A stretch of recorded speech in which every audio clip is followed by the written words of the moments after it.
to go. Good morning, everybody, and welcome to the Finance and Administration Committee. Thank you very much. Yes, so we have about 3 hours this morning to walk through our agenda. We do have the annual meeting starting at 12:30, and so we do have a relatively tight deadline in that regard.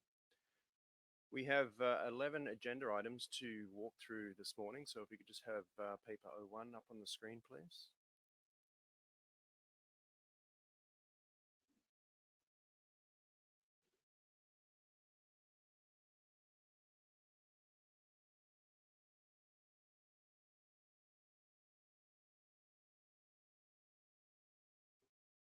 Yeah, go ahead, Paul. Do we know who's online?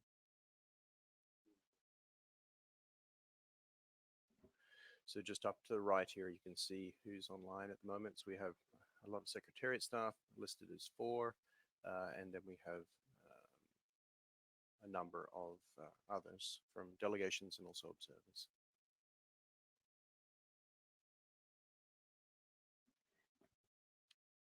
Okay, so first agenda item, obviously we've opened, is to see if there are any other amendments that you would like to see added or modified for the agenda. And so I'll pass back to you, Chair, to see if there's any amendments.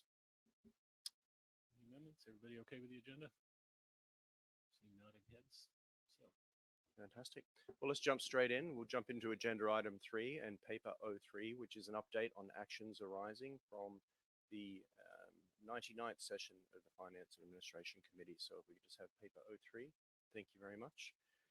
So in paper 3, it contains the various actions arising from the previous FAC meeting, at which the FAC made 6 specific recommendations and 2 requests for action. And these are provided in Appendix A of the paper. Just a reminder that in terms of process, the FAC provides its recommendations and guidance to the formal commission itself. So once this meeting concludes, the report is finalized, adopted, and then presented on Tuesday early afternoon for the Commission's endorsement. So those recommendations and requests are detailed in Appendix A as per the standard format. So I'm pleased to say that all 8 of those recommendations requests have been completed in full, noting that all of them go to the Commission for revision and endorsement. And so there's no particular additional update to this paper. It's really just there for the Commission to note that the actions arising were completed, and we've provided brief updates for each of those about how they were implemented. And I'll pause there to see if there's any questions.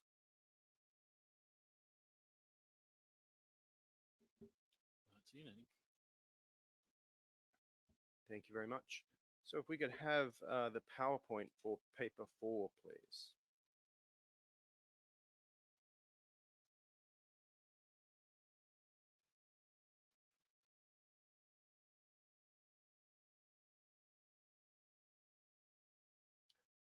Okay, so this is the financial statement for FY 2023, which concluded on the 30th of September of last year, 2023. And we're just going to walk you through a very brief update and then link it to the financial audit, which is the next paper as well. So this is just to provide you with an end-of-year financial statement for FY 2023. And just a reminder that throughout the course of 2023, we made the final amendments and changes to our the way we account for the Commission's funds to move fully from OCBOA form of accounting to a US GAAP basis of accounting, and in particular moving from a cash basis to an accrual basis of accounting. This included improvements and modifications to the way we report expenses and liabilities associated with leases, and it also allows the amortization of the new lease agreement that was signed last year over the lease period, so the additional 10 years from the blend portion, which was 2 years. Historically, we reported grant funds, for example, as revenue when the cash was received in the bank account. And again, this is relating to the cash basis of accounting. However, in FY 2023, noting that we moved fully to an accrual-based method of accounting, those funds are now recorded when they're spent, but also matched against the income, irrespective of when that income is going to be received. And I think you're acutely aware of how the NOAA grant, for example, is a cost recovery grant, and we receive those funds 2 fiscal years after the funds are expended. In terms of a broad total assets at year closing, we had a little over $6.1 million as total assets at the end of FY 2023.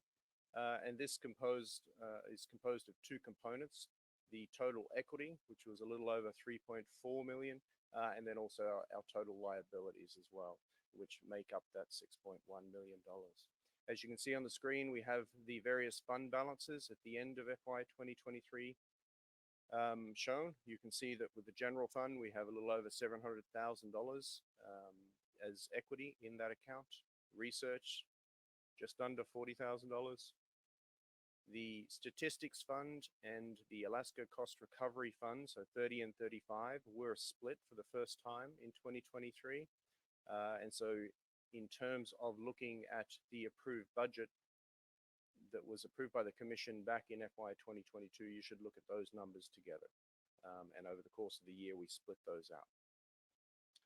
The FIS, as you're aware, is negative $115,000 at the end of FY 2023. Excuse me. And the reserve fund was still sitting at $1.4 million. At the end, and you'll see that in the next couple of slides, we moved the additional funds for FY 2023 into the reserve fund. Go ahead. Dave, can I just ask you a question about that before we move on? The FIS fund shown there, that is distinct from the reserve. That's like the operational fund for the FIS. Is that correct? That's correct. And because, thank you, through the chair, we don't mix the funds between Fund 40 and any of the other funds, noting that it's a self-sufficient fund, so to speak. And so it's the general operating funds of the Commission are not moved to Fund 40. As we moved into fund accounting, the decision was made to keep Fund 40 completely separate from the reserve fund, so that there wasn't any confusion about the general operating funds being mixed into the survey operations. So perhaps I'm not remembering correctly. I thought the Secretariat had 2 distinct reserve funds: a general reserve and a FIS reserve. Is that not correct? Prior to 2020, we had a general operating account which included the general operating of the Fishery Independent Setline Survey, and there was a separate FIS fund at that point for the reserve for the FIS. As we transitioned through 21-22, we simply separated out the FIS expenses from general operating and moved them into the FIS fund, which was historically known as the FIS reserve. Thanks. Bob, did you have a question? Yeah. Is our fiscal year through December, or is it through a different month? So our fiscal year runs from 1 October of a given year through to the 30th of September, the following calendar year.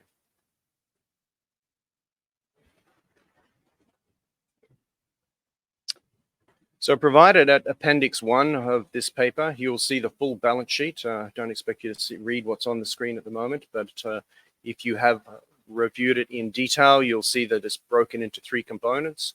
I've just provided you with the totals in terms of assets of just over 6.1 million, the total liabilities just over 2.7 million, and then our total equity, which is just over $3.4 million.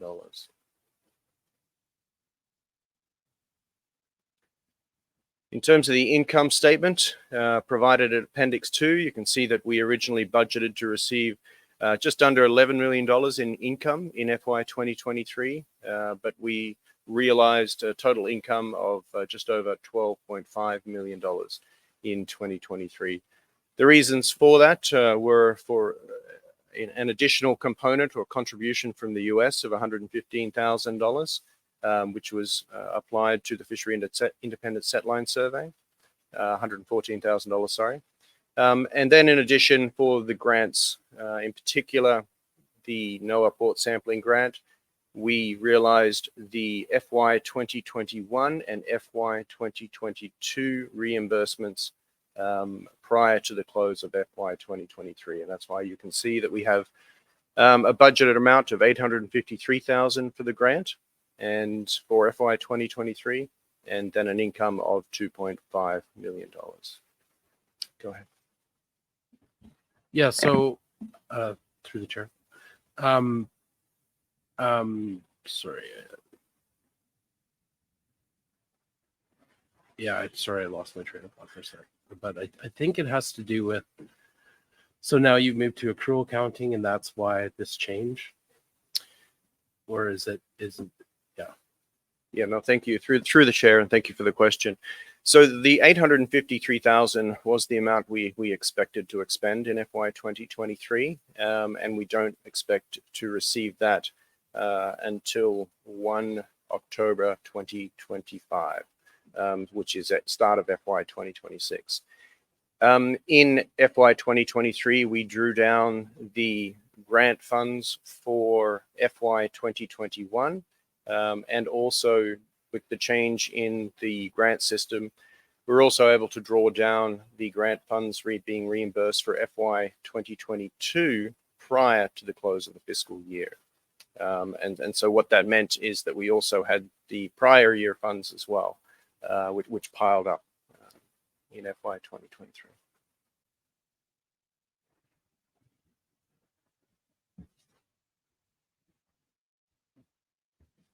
So we had some pretty good news on a new lease.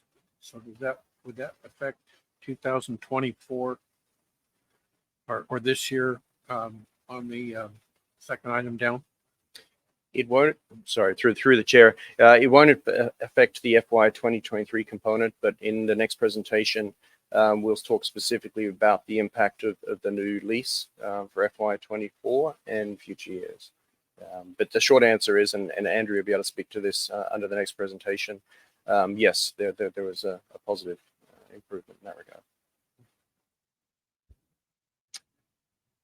In terms of the income statement, balance budget to actuals again, so on screen you can see the total income, which was around a little under $2 million more than we originally budgeted for.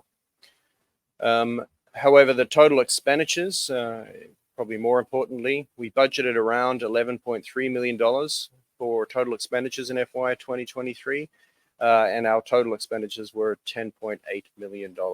And so this provided a surplus in revenue over expenditures of about $1.682 million. Certainly a good positive outcome for the year. We probably, moving forward, the auditors won't be providing a total carryover amounts as part of the auditing statements. It's not something that they do under GAAP accounting, but we're going to continue to provide this to you in this format because it's a useful measure of how we are progressing from year to year. Yeah, thanks, John. Can you go back to the previous slide? I can't see it there. It's the slide appendix to income statements and budgets to actuals. So where it says grants, contracts, and agreements, does that include the NOAA grant? And does that, my recollection, and could be wrong on this, but there were, I recall, some previous shortfalls on the NOAA grant that was identified back in April of last year. So does that include coverage for those shortfalls? Thank you for the question through the chair. No, it doesn't. This is purely the annual budget that was approved for FY 2023, and then the funds that were approved and cost recovered for FY 2021 and FY 2022 against the actuals we had. It doesn't mean that we were reimbursed fully for those expenses. It goes through a review process, and then what is approved is reimbursed. Correct. Yes, right. So will we see those shortfalls covered in fiscal year 2024? I might pass to the US to respond. Short answer is I don't think so. I think because this is a cost recovery program, there are only certain expenses that are eligible for reimbursement, and there's only a certain amount of funds available for reimbursement. And so if the commission has expended funds in excess of what's eligible for reimbursement, then that is a loss for the commission. So would I be correct in then saying that the net result is that where would that, well, maybe I'd ask the question rather than assuming I know the answer. So where does the shortfall get covered, or how? I guess I would look to you, Dave. I think it's the general funds of the commission, but it's pretty. Yeah, thank you for the chair. I guess historically it has been those general operating funds of the commission. For FY 2024, which we'll see in the next presentation, there have been some supplementary funds that are being provided on the assumption that the cost recovery component won't cover all of the expenses. And that's a discussion where we had $947,000 budgeted. And the US is providing, I think it's $72,000 to preempt a potential shortfall in the funding for FY 2024. And that's roughly a 50-50 split, with $150,000 that NOAA provided at the end of FY 2023 for that purpose. And so that's the other option, is that we can simply take the funds as we have in prior years from 10 general and cover it in that sense.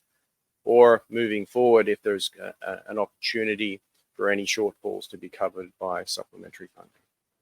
So we've experienced both in the last couple of years. So how do we keep track of that going forward?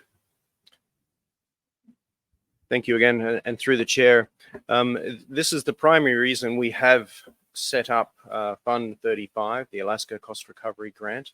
Prior to 2023, those funds were largely merged or mixed with commission funds, and it was becoming more and more obvious that we needed to fully delineate between the potentially eligible grant expenses versus other port sampling activities. For example, in Canada and in Regulatory Area 2A, which aren't eligible under the grant. And so, again, you'll see in the next presentation for 2024 a very clear Fund 35 budget, which has an estimated $947,000 in expenses for that program in particular. And it's that number that has been included in the cost recovery grant, which while the grant's been approved, the actual funds that will be reimbursed 2 years later go through a review process for eligibility. And so there's always going to be this potential shortfall that will have to be covered by other funds. Dave, just to follow on with that, the extra 150,000 that provided last year, that in part offset the shortfall in funds that had not been reimbursed in the cost recovery grant, correct? That's correct.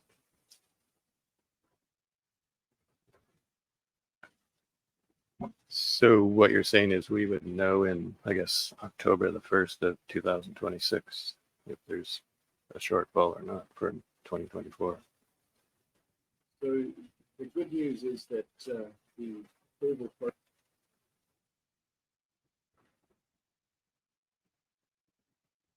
Sorry about that. So the good news is that it actually is reviewed after the fiscal year. So we close out our books on 30th of September in a given year. And so, for example, if we look at this year, 2024, Those are then attested to and submitted to NOAA, who go through their review process. We hear in March, April, May, typically, how much NOAA is going to reimburse. And the funds that are going to be reimbursed are not then reimbursed until 1 October of that year, so the next fiscal year. So there's about a 6-month period, roughly, from when we close our books on the 30th of September, from when we should expect to know how much is going to be reimbursed in the future. All right. Thanks very much.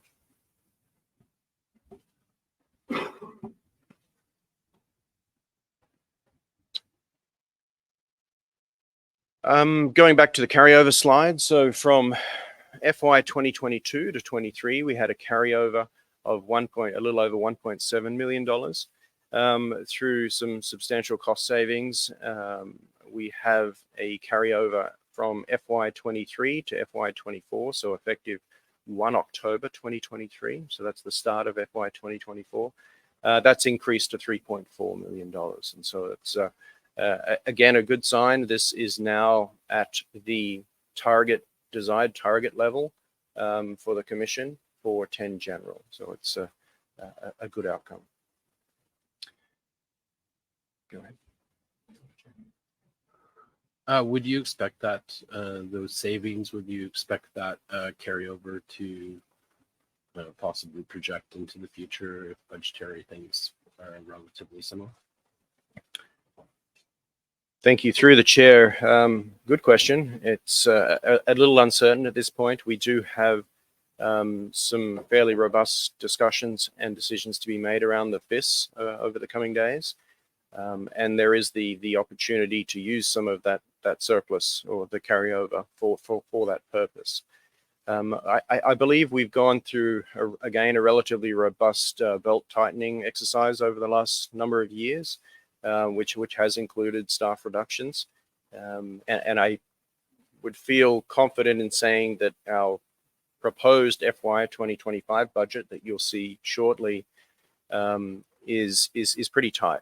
And I wouldn't expect a great deal of savings to be made year on year from that budget. As always, there's ways and means of reducing expenditures in a given year, but to receive or to incur that kind of surplus from one year to the next is probably not going to happen to that degree in the future. Good, thank you. So the recommendations that we'd like you to consider is first of all simply to note the paper and recommend in terms of process that the Commission note the financial statements for FY 2023 as detailed in the paper itself. And that's it for this presentation. Thank you, Chair. Okay, thank you. Ready to move on? If we could have the next presentation, please.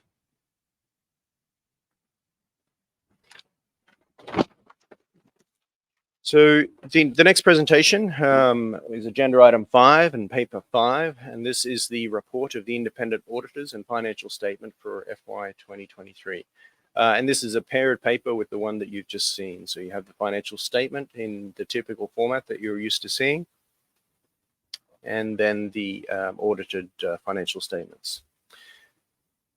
Just a reminder that we have appointed, or the Commission rather has appointed, Clark Newber as the external auditors for 3 fiscal years, so FY 23, 24, and 25. So this is the first year that they've been working with us, and they took over from Moss Adams.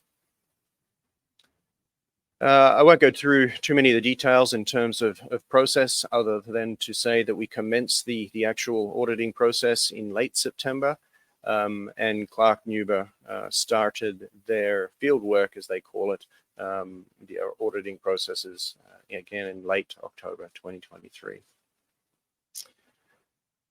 On the 22nd of December, and in accordance with the financial regulations, the auditors have provided their final report to the Secretariat, which was published 83 days after the end of the fiscal year, which again is 7 days ahead of the deadline set forth in the financial regulations. As in previous years, the auditors presented their findings directly to the Commission via web link on the 16th of January. And as a part of that presentation, you were able to engage with the auditors directly for Q&A sessions on their overall findings. As you were informed at that meeting, the auditor's report, which is provided as Appendix 1 to this particular paper, for the 4th year running, have provided an unmodified opinion on the financial statements of the Commission. The finding regarding the accrual of funds and of income, as was pointed out by the auditors, relates entirely to the cost recovery mechanism for the NOAA port sampling grant, whereby we transition from a cash basis of accounting to an accrual basis of accounting in 2023. And I'm just going to pause there because as you're aware, you went through on the 16th of January that full Q&A session with the auditors. Thank you, Chair.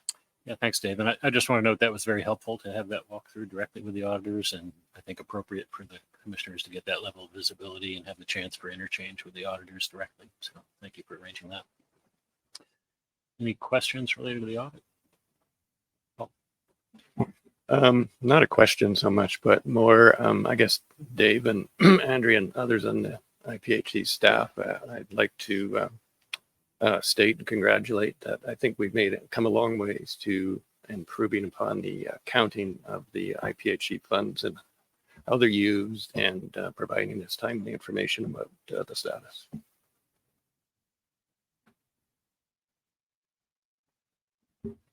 Okay, ready to move on? Fantastic, thank you. And so assuming the FAC is willing to recommend that the Commission accept the independent external auditor's report for FY 2023, we can jump into the next paper. Thank you. Thanks. So we could just have the presentation for paper 06, please.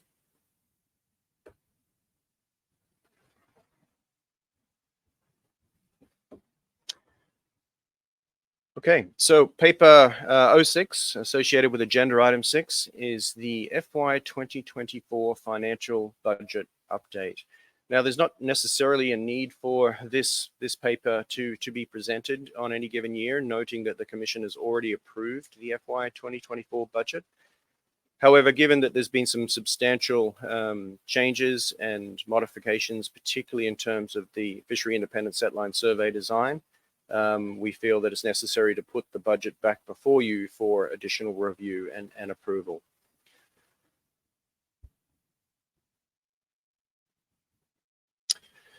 So the overall purpose, as I said, is to seek recommendation from the FAC to the Commission for the adoption of this updated budget. And there are two areas which have been updated or improved upon and clarified within this budget paper. First of all, to accommodate the final, I shouldn't say final, it's the tentative 2024 FIS design, which was adopted at the 99th session of the interim meeting, and also to revise some of the other funds to accommodate changes that have been implemented since the budget was adopted, and I'll step through those. Just as a refresher, back in August of 2023, the Commission, through intersessional process and decision 08, adopted or agreed to total contracting party contributions of a little over $5.2 million to the general fund. They were split between Canada at about $927,000 and the US at just a little over $4.2 million. And you can see the percentage splits that have been applied to 10 general operating. In addition, that budget included the original headquarters building lease and maintenance cost of $513,000. And we've received all of the funds from Canada and $4 million payment from the US, awaiting appropriations final decisions in the coming months.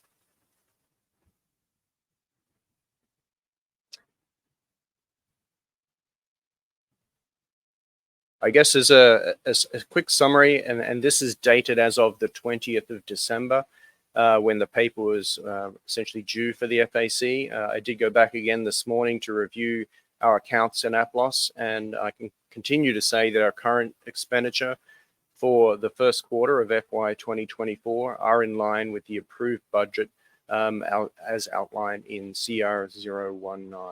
And associated with this paper are a number of appendices updating those numbers and tables, just for reference at this point, noting that it's very preliminary, very early within the fiscal year. So the main change or addition to the FY 2024 budget are updated numbers, refined numbers for Fund 40, the Fishery Independent Setline Survey. And so again, just to cast your mind back, at IM 99, the Commission agreed to an optimized design for 2024, which balances the Commission's primary and secondary objectives for the FIS. Specifically, the design that was adopted included options 1, 2, and 3 from Table 2 of that paper. And you're also going to receive presentations from Dr. Webster and Kayla Uwalesi tomorrow afternoon or Tuesday morning, depending on timing. Now I'm getting ahead of myself. It is actually Monday already. So this afternoon or tomorrow morning, and you'll be able to make a final decision on option 4 in particular. Option 4 includes some survey stations, charter regions within Area 4, and we've included those numbers for review as part of that. Dave, I want to ask you a couple of questions related to that. So you intimated that we may have some flexibility from the reserve to apply some of that to the FIS. Do you have a sort of a sense of the order of magnitude of that, just for kind of the Commission's awareness of how much flexibility we have? Yeah, thank you for the question. I'm always hesitant to make that kind of comment, but you're right, I did make it. And so if we look at the reserve as it currently stands, and I was checking on the numbers again this morning, noting the total carryover, the additional liabilities that we have expended within the first quarter, we now have a reserve fund balance of just under $3 million, so $2.979 million. The Commission has agreed that we should try have an aspirational goal of maintaining the reserve at around $2 million. I think that's probably a little low. It should be on a par with roughly 50% of the annual budget.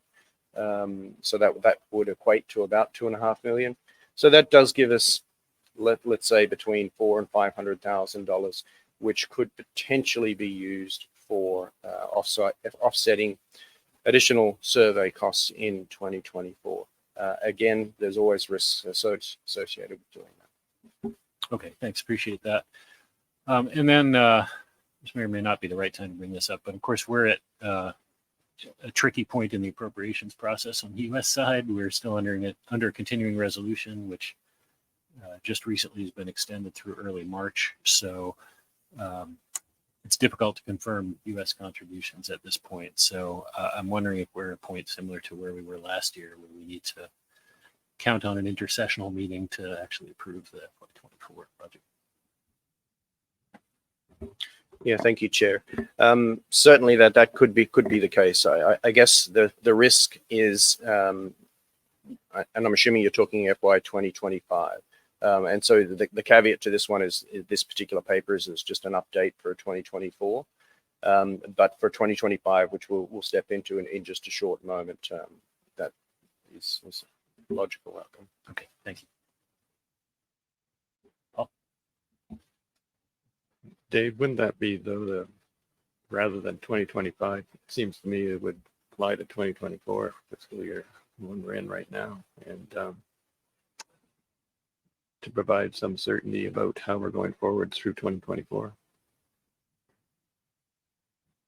I mean, I think there are some potential options here, and if once Jon gets some clarification on budget, I think it would be very useful for us to reconvene and see where that takes us for both parties. Yeah.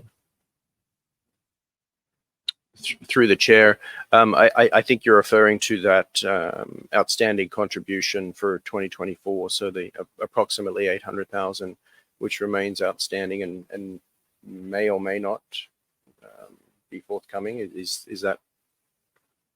Well, I think it's broader than that. I think we need to make some decisions on FIFs for this year and what the funding is going to be. And so setting aside, that particular issue, I think we also need to make decisions on the survey. And so ensuring that we have the funds to cover it. And I think that would be useful then to have a follow-up FAC meeting sometime. And well, I guess when John knows the outcome. Yeah, and just to follow on to that point, Paul, I'm continuing to hear optimistic signals from key congressional staff about potentially there being some funding in 24, but of course, everything is dependent on what Congress ultimately does. So I know we'll be discussing this later on this week as we get into details on FIS planning, but I'll certainly be interested to know how much flexibility the Secretariat has in essentially deferring firm commitments on the FIS for this year. How late we can push that, and I recognize we're kind of up against it, and your staff understandably gets nervous with that because they have a great deal of planning work to do. Neil? I think that makes sense. So to my mind, the kind of conversation we might want to have is, in light of what we learn on the US budget side of things, and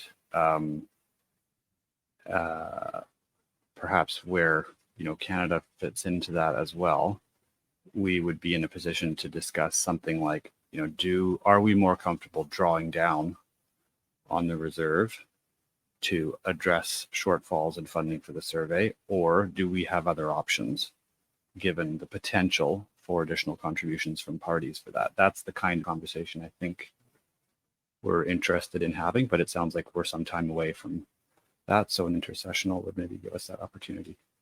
Yeah, and I think it's an and/or. It may be drawing down Right. some funds from Yeah. the reserve and potentially getting some additional contributions.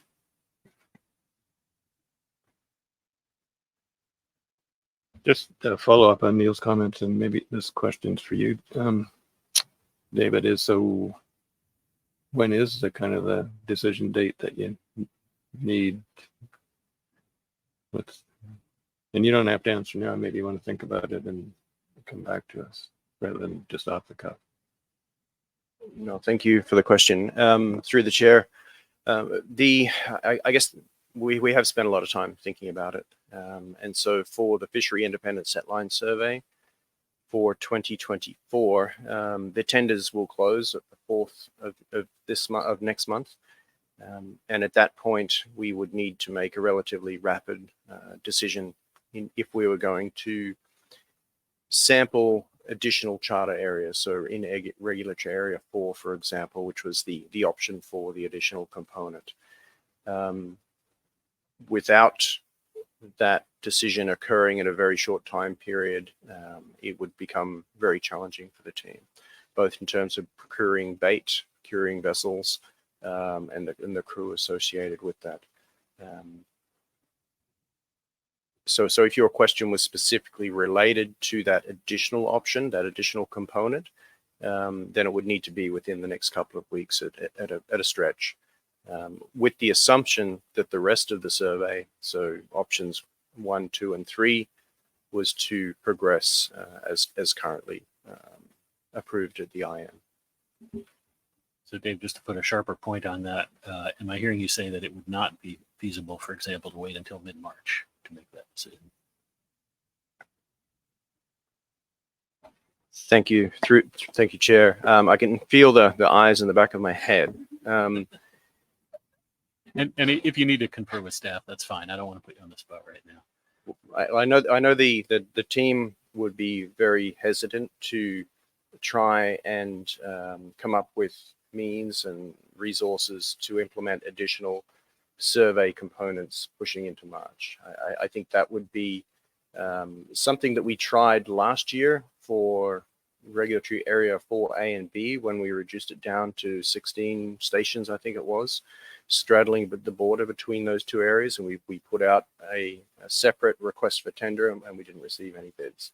And so even if we were to delay it to that period, the likelihood of actually being able to source vessels to do it would be low. It doesn't mean it can't happen, and it doesn't mean we shouldn't necessarily try.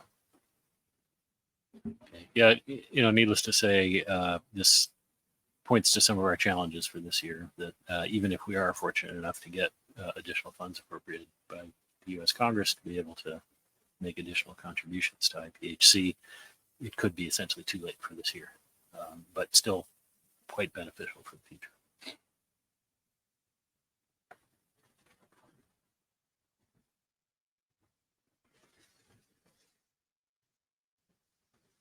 Go ahead, Peter. Yeah, question on, when we adopted or approved the FIS design, usually you had a plus minus of 400,000 or 500,000. In this smaller design, does that plus minus shrink as well? And just being concerned about using the reserve fund on an already depleted FIS fund. Thank you for the question through the chair.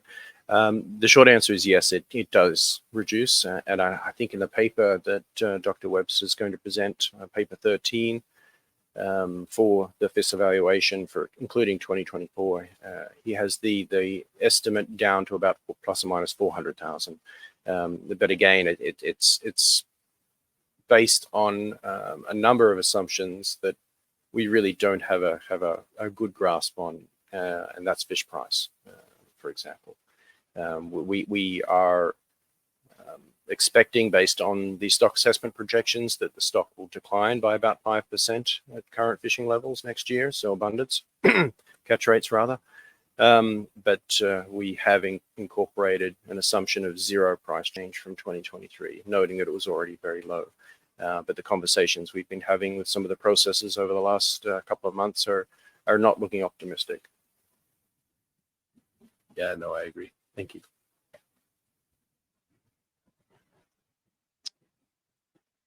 So just again, another reminder of one of the decisions, and we've sort of covered that in some of the discussions in the last short period, is that the Commission agreed at the IM that supplementary funding is likely needed to sustain the FIS moving forward. And we have commenced a number of processes to explore that supplementary funding from contracting parties, but then also potential external partners. Perhaps not this moment, but I think it'd be interesting to hear what you're initiating there, and if there's something the contracting parties can do to support you in that, just to get a better sense of how we're going to sort of make that actionable. So yeah, whenever the time is right, or you feel you'd be prepared to sort of lay out, these are the different things we're doing, that'd be very helpful. Thank you. Thank you, through the chair.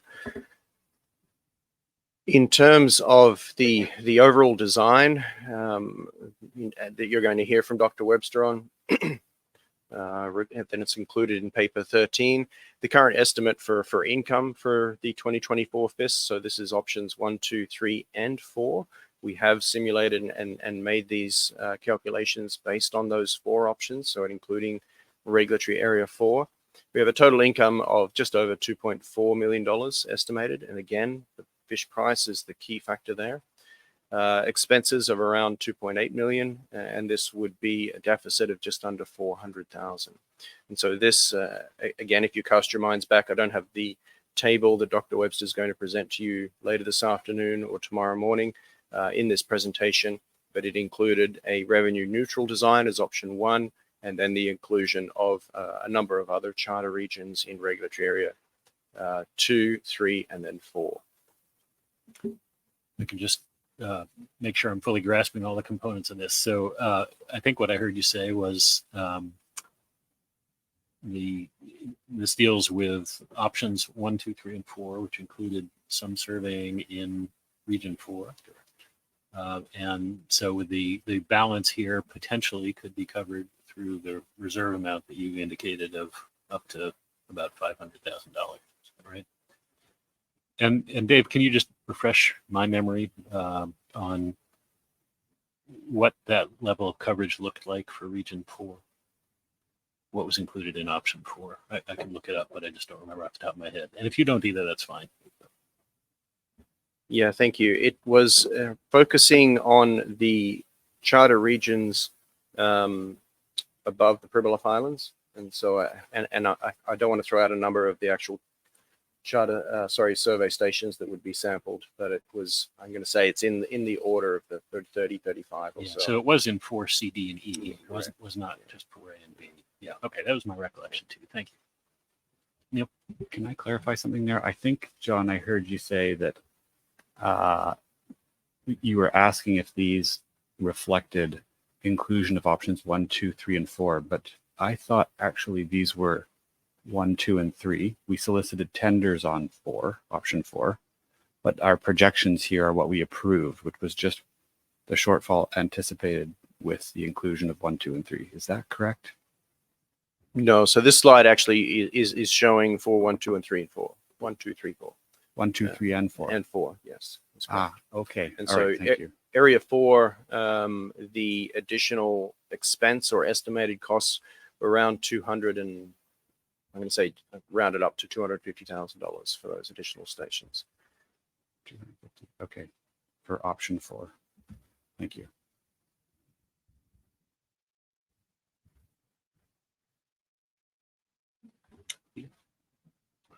So you would be relying on, seeing as this fund is completely depleted. Is that not correct?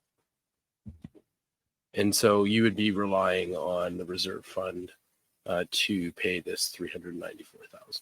That's correct.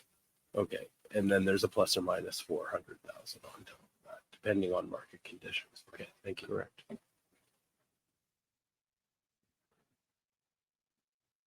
So I've just pulled up that paper 13. And so for option 2, it was estimated to be an additional cost of about $47,000.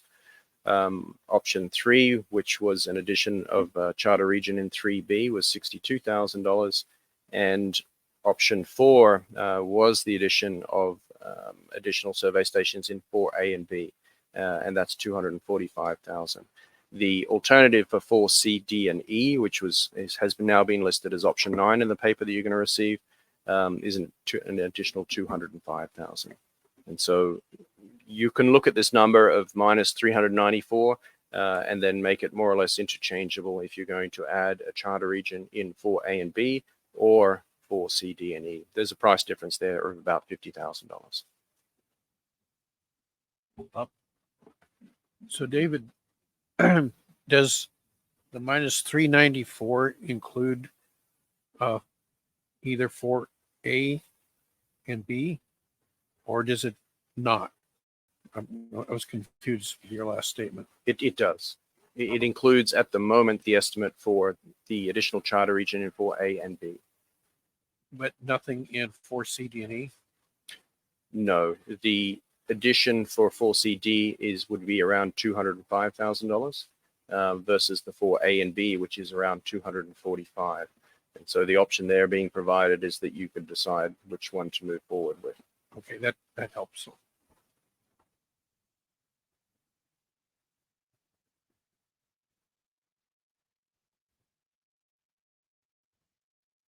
So just to highlight again the assumptions, so a 5% decline in catch rates from 2023 are built into those numbers, and a 0% change in fish prices. So a lot of uncertainty around both of those two elements.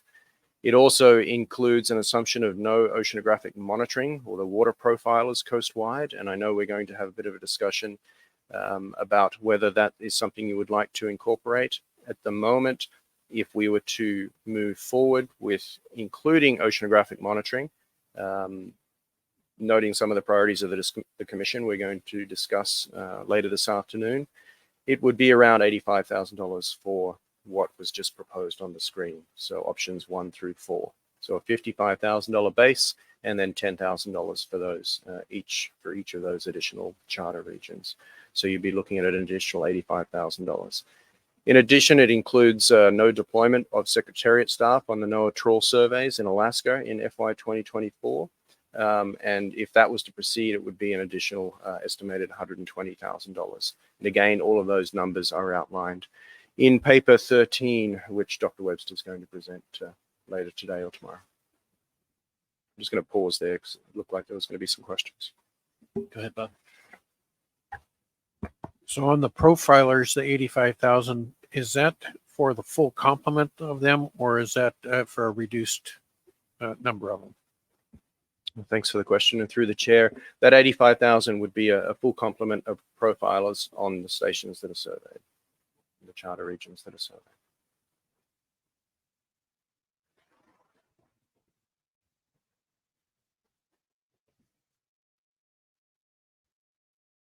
Okay, moving on. I'm just not seeing any other questions.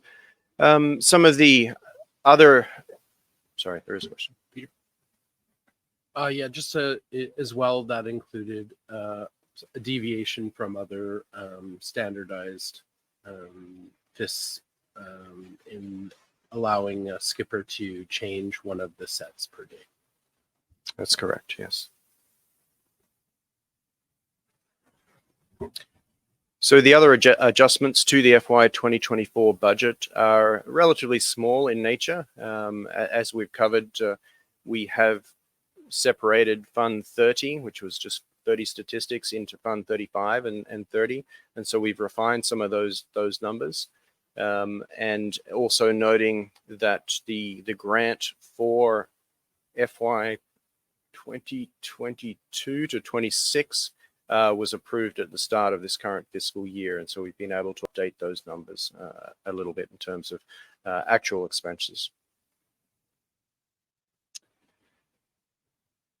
Oh, that's the slide that I was just spoken to. So I guess one of the key things to keep in mind, and we did have a relatively robust discussion about that a short time ago, just that any of the funds that have been incorporated as expected expenses in FY 2024 won't be reimbursed at the earliest until 1 October 2025. Just to recap.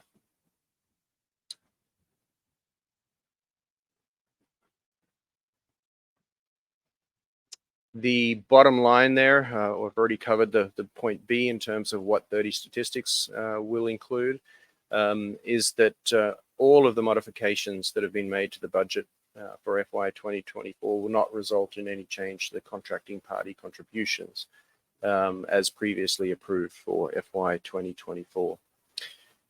The ongoing discussions, and this partly addresses some of the question from Commissioner Davis, is the ongoing discussions among the two contracting parties and some of the work that's been undertaken from the middle of last year through to quite recently with the submission letter to both parties. This includes a proposal for a $1.5 million annual subsidy for the FIS in whatever format that may take, whether it's directly from contracting parties or some other form, an additional $100,000 to $500,000 annually for contributions to rebuild the Fishery Independent Setline Survey Reserve Fund, noting that the Commission has tentatively agreed to a target of $2 million in that fund. And then an estimated 10% inflationary adjustment for the contracting party contributions. Now, these are all very tentative in nature. It's something that we developed together over the course of the year, and it has been put into official correspondence and circulated to a number of parties to seek those additional contributions. I don't have any particular update on those discussions or where that's being taken at the moment, but I thought I would just put that up on the screen so everybody was aware. Richard?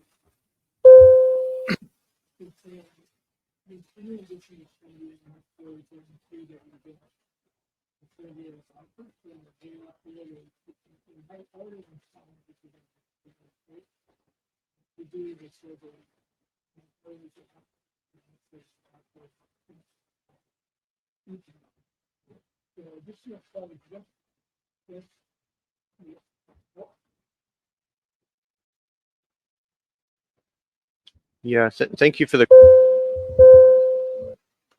the microphone was off, so I'll just repeat partially for those listening online. The question was whether these additional funds would provide some level of guarantee to operating the Fishery Independent Setline Survey in the strongly negative revenue areas, such as out in Regulatory Area 4, for example, and also potentially in Regulatory Area 2A.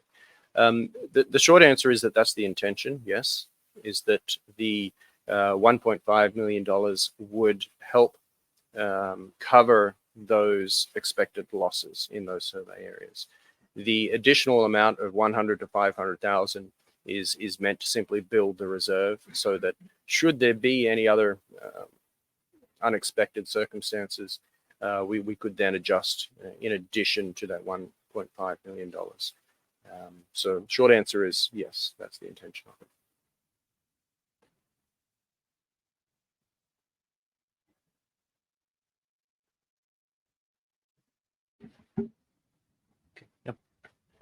Okay, moving on to the recommendations. So we are simply asking initially for the FAC to note the paper 06, which provided a first quarter update, as well as proposing revised FY 2024 budget, which would include the final 2024 FIS design and other amendments. So this is just a noting at this point.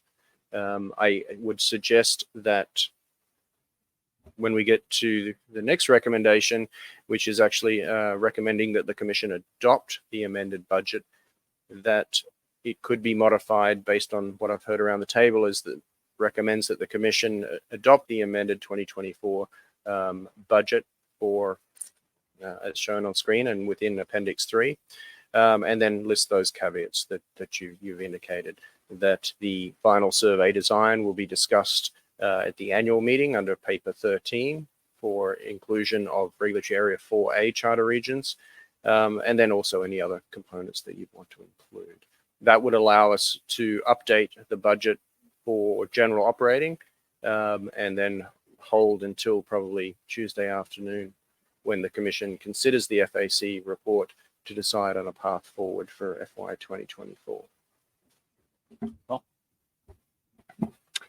Yeah, thanks very much for raising that, Dave. I was going to pose a question around that actually, but you beat me to it. I think that would be prudent to see, well, first off, to hear from Dr. Stewart and Ray as well about the FIS design. So we better understand those implications, both for the value added and the cost, and what risk we're running as far as the budget by potentially moving funds from a reserve into undertaking the FIS. So I think we need to hear that information. What I'm proposing, John, and then we can make a decision. yeah, I think that makes a lot of sense. Thanks. In addition, again, just to note, this is our general noting for the headquarters building lease costs, noting that they've already been approved and paid for. We'd leave it as it is at 513, and then also the International Fisheries Commission Pension Fund deficit payments would remain the same, noting that they were already pre-approved at 127,000. And then the final two recommendations revolve around the Alaska Cost Recovery Grant. The first is just a reminder, and we had this discussion at the start of this presentation, or it might have even been the previous paper, that for the Alaska Cost Recovery Grant for FY 2024, we have incorporated a budget estimated expense of $947,000.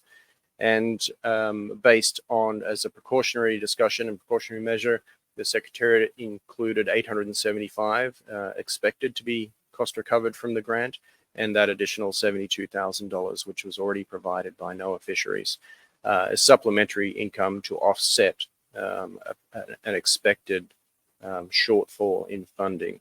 And again, noting that we won't receive those funds for 2 fiscal years. And then the final is a proposal recommendation, noting that the existing cost recovery grant covers FY 2022, and this is IPHC FY 22, 23, 24, 25, and 26. We are already in FY 2024, and the new grant, or the current grant, was approved at the start of FY 2024. It does pose some challenges when we are trying to develop budgets for future years. If we don't already have an approved grant, but I'm looking for a different word. It's more an approved tentative estimate of what we're going to be receiving as cost recovery funds. And so the proposal on the table is that we will work closely with NOAA, particularly in FY 2026, and at least prepare up a draft 5-year grant for FY 27 and 5 years associated with that moving forward. So I'll just pause there to see if there are any questions. Yeah, let me address that first, and then I'll get to you, Neil.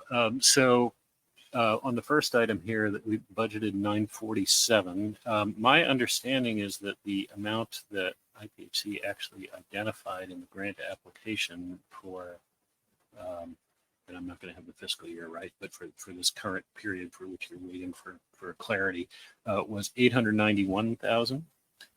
So actually less than what we have budgeted for here. Okay. And then, and Chris Cecil is in the room. She may be able to help provide some clarity on this, but we have just gone through our process of evaluating all of the various requests for cost recovery dollars under the IFQ program. And I'm told that the amount IPHC is likely to receive is 787,000. Because the requests across the board were more than the available amount of cost recovery dollars. So the maximum that the cost recovery program can assess is 3% of landings under that program. And the pool was just not big enough to cover all of the requests. So the total overage, the total amount that exceeded available funds was 535,000, and IPHC's portion was 18.36% of that, or 98,000 and change. So that would result in IPHC receiving, I believe it's $16,000 more than last year, but the request was 112,000 higher than the previous year. So this is the situation I think we anticipated, where even if all of the expenses are allowable, that the available funds are not sufficient to cover all allowable expenses, and has to be prorated across all requests, including from our own staff, frankly, because we have staff who administer the IFQ program, and their labor, their travel, associated expenses also are eligible for reimbursement through the cost recovery program, and likewise, the funds weren't enough to go around.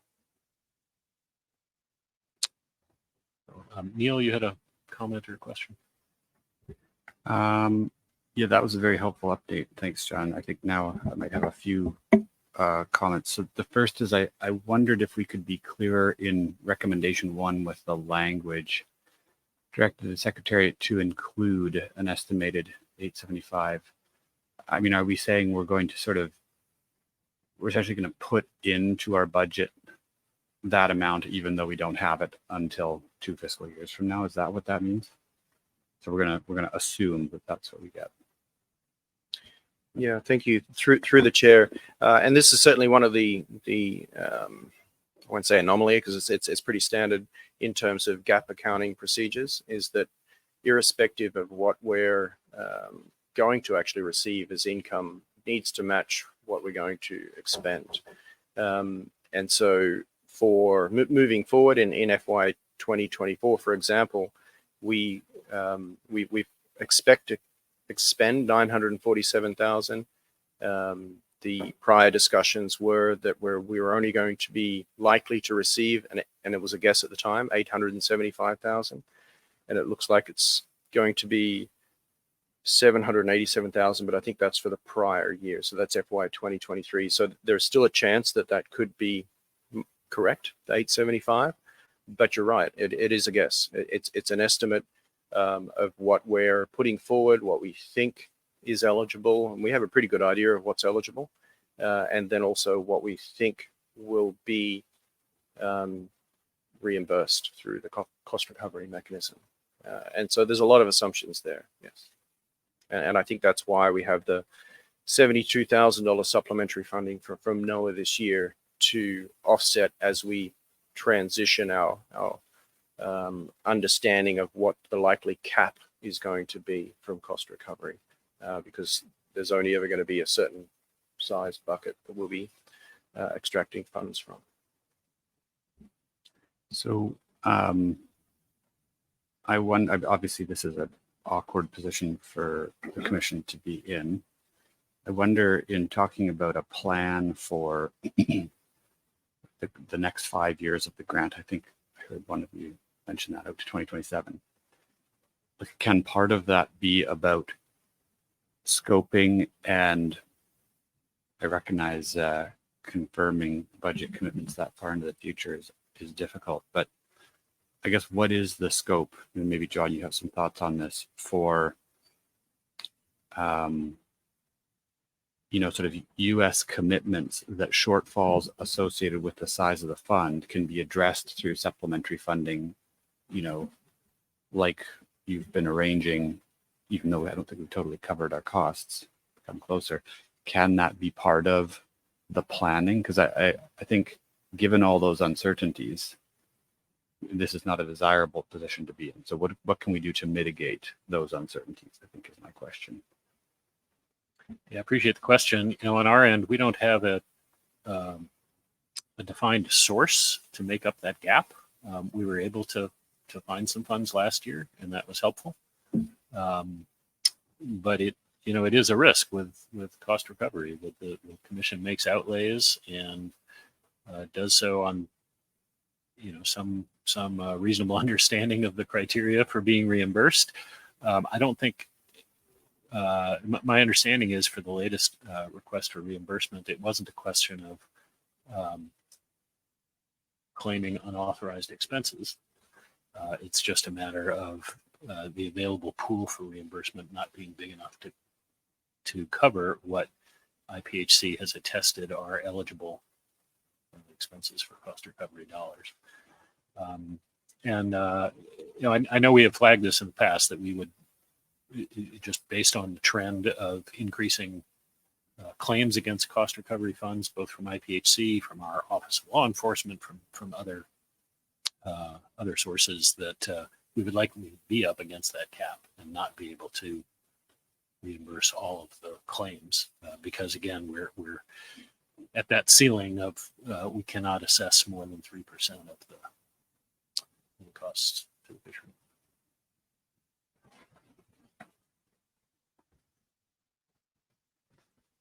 Peter. Yeah, this is a question for you, John. And I think you mentioned it, that the fund that this comes from, about 18% or something is earmarked for IPHC.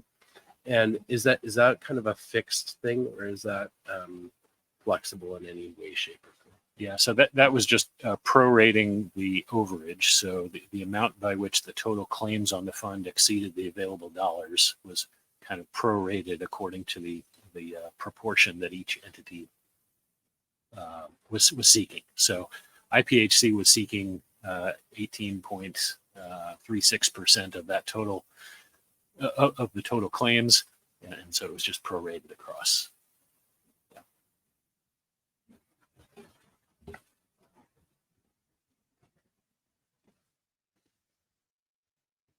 And through the chair, I'll just add as well. And so that number that you provided of roughly 787,000 that will be reimbursed is for FY 2023.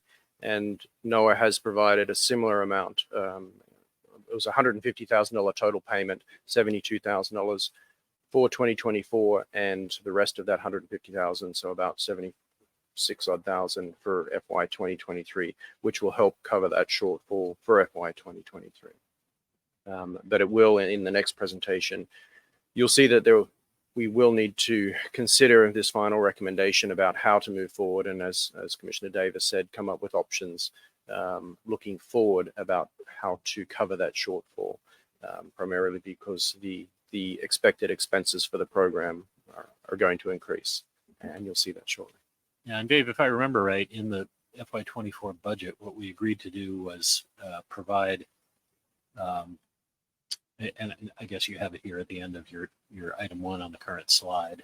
We would estimate that the cost recovery program would reimburse the 875, and essentially we didn't know where the 72K was going to come from. And so, for purposes of the budget, listed it as potential supplementary income, but recognizing that there was some uncertainty there. Thanks. And just to provide an additional component for that 72, that's part of the 150 that was already provided at the end of 23. So we do have that. And the accountants, Andrew and I were discussing with them last week and are now releasing that into FY 2024. Good clarification. Thank you.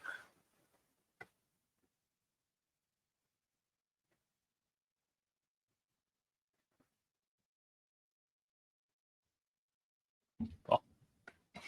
Yeah, thanks, John. I guess I wanted to note a concern with the overall cost recovery process, and I appreciate, John, the challenges that you face about covering those costs and ongoing uncertainty about how to do that you can't forecast it.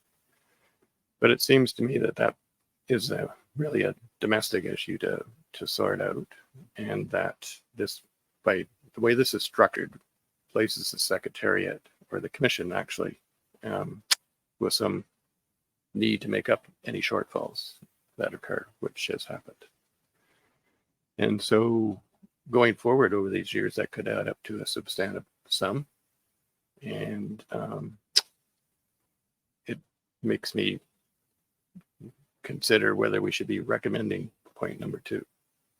And so I guess the first thing, John, I wanted to point out the concern. I think we've done that a few times, but I think it seems like it's really a domestic responsibility to undertake that data collection, which has been contracted out to the Commission to collect that data.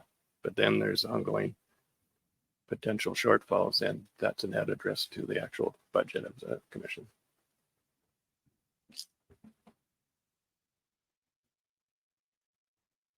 You hear the comment. I'm not sure how best to respond at this point, but yeah. So we have a recommendation number 2 here, and I think we're sort of flagging like, I don't know that we're on board with this recommendation because of the risk it puts the Commission in. So I wonder if the action or the step here is what would happen if this recommendation is not endorsed? What is the alternative way forward? And then implicit in that is that does not put the Commission at some financial risk.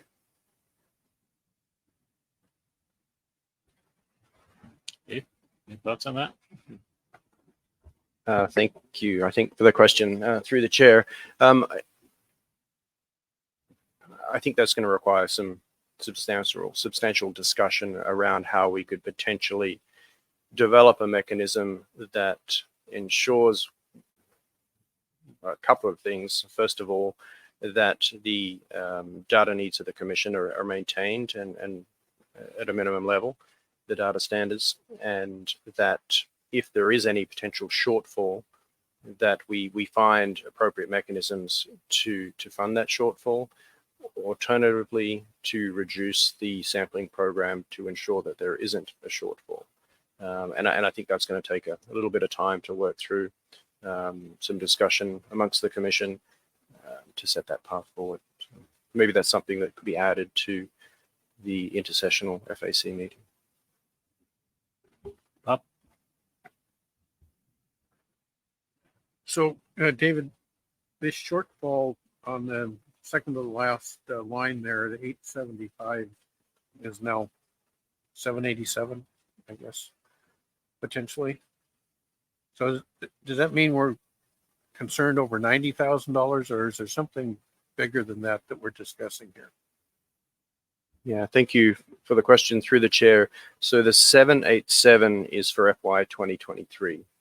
And so that's we have at the end of fiscal year FY 2023, we submitted our expenses to NOAA through the attestation process. It's sounds like it's almost nearing that review process and again, for FY 2023.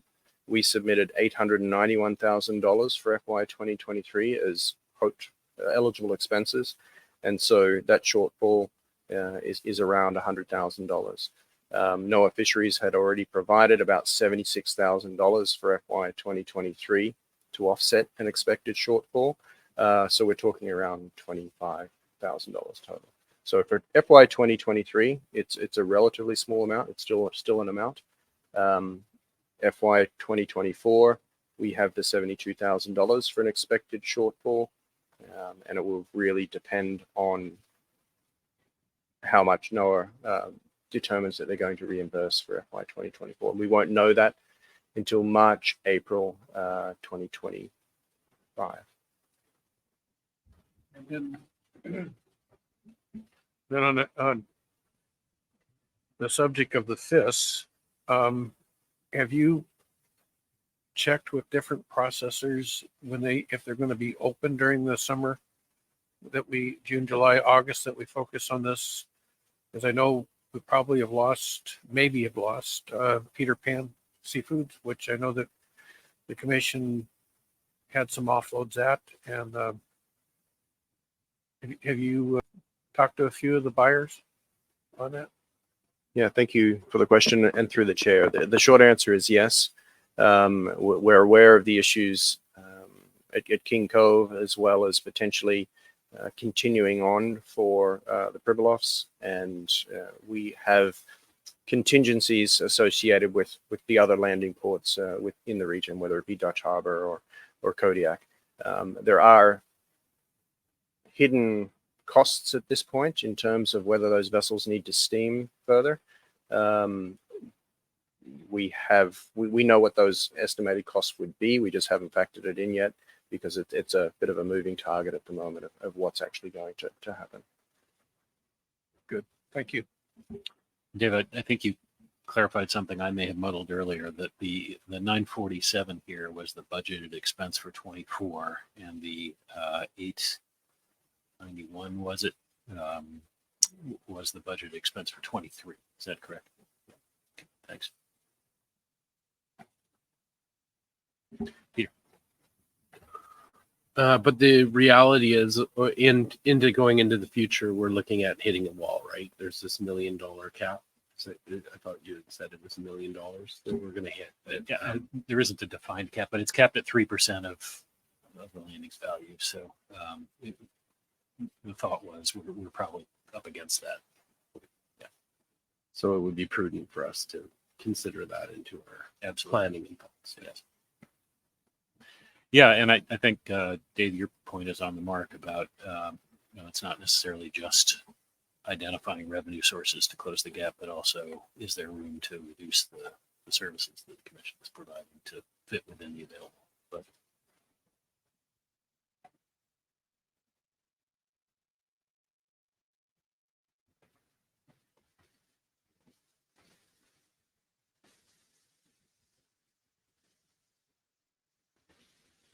So, Dave, can I ask back to Neil's question about, well, what if we aren't prepared to make the recommendation here under number 2? Where does that leave us? Yeah, thank you, Chair.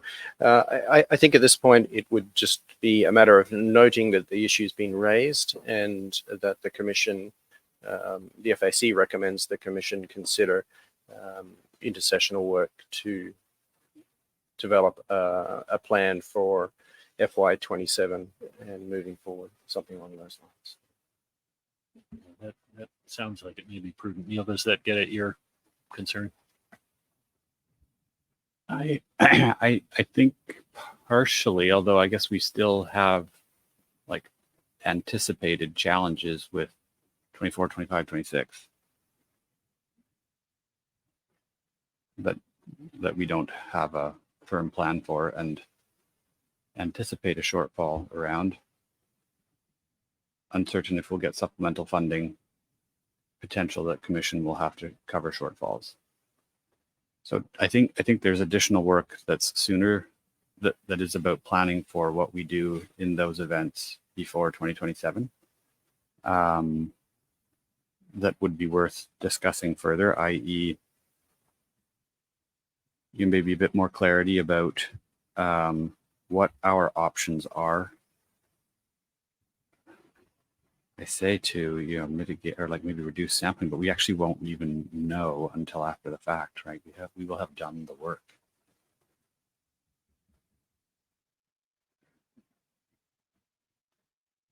So I don't know the answer right at the moment off the top of my head, but what I would say is I think we could note where we're at.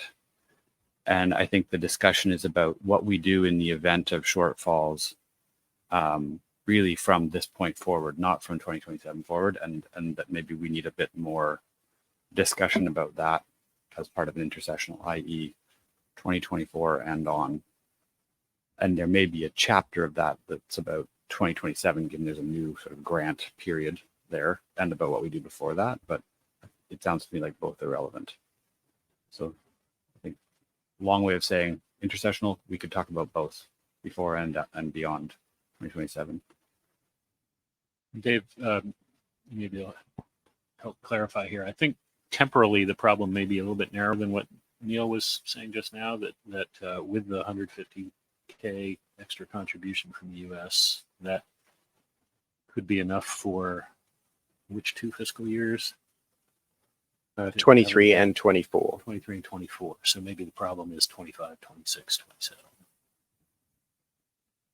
Okay. Yeah. I mean, if that covers shortfalls in those fiscal years, then sounds like that is the case.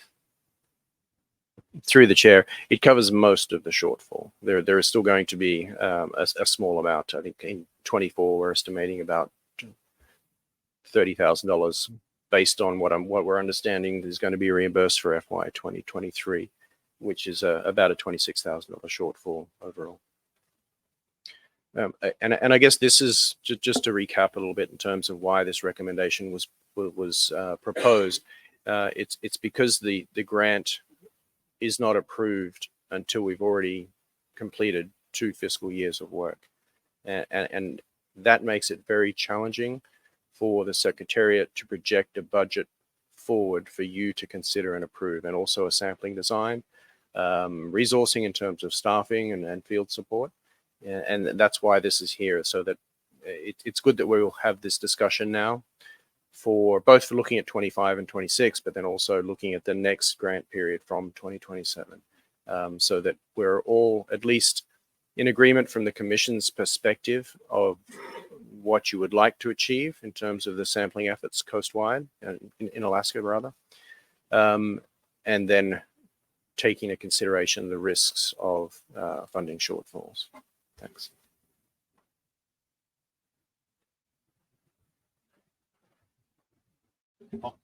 Yeah, thanks, John. So, Davey, you had mentioned potentially reducing, I guess, service, but is that really an option, given that you won't know? You'll know after the fact, or so is the reducing service like the next fiscal, or like I just like to understand whether it's an option or not. Yeah, thank you for the question through the chair. In that sense, it was more planned for FY 27 and moving forward.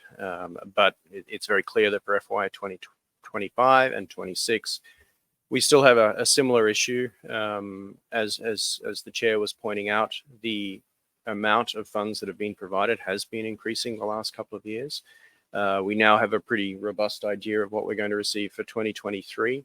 And it's not far off what we expect for 2024. So if it's going to start to level off as a cap, then that becomes the issue. If things are this close, then we can potentially find supplementary funding or utilize other funds to cover a small shortfall. But as you're going to see in the next presentation for FY 25, 26, and 27 budgets, those expected expenditures head upward over $1 million very quickly. And that's where I think the real risk is. So for FY 25, 26 in the short term, but then also making sure that what are we going to do for the next grant period of 27 rather. Just to clarify, so the real risk is the cap.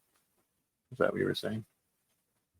It's through the chair. I think that's what we're hearing, is that we are reaching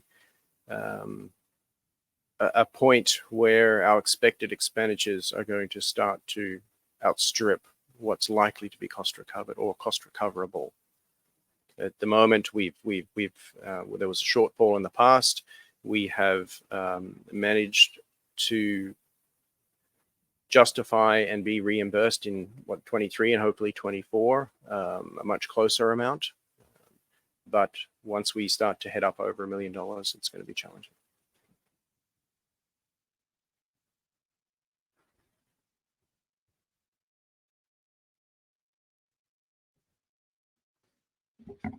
Okay, thanks. What's your pleasure, folks? You want to take a 5-minute break?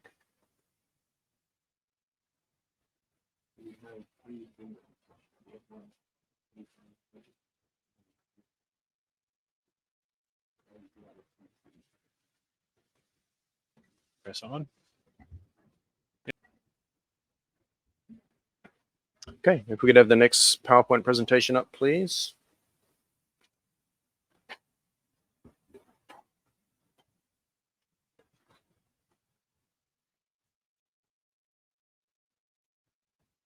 Okay, so this is agenda item 7, paper 7, and this is the budget estimates for FY 2025, and this is in accordance with the rules of financial regulations, rather.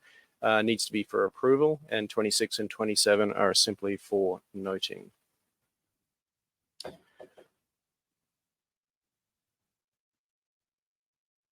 Just some background on the slide there in terms of when we need to submit these to you, and just a reminder that in accordance with the financial regulations, we do need to submit this 3-year budget projection.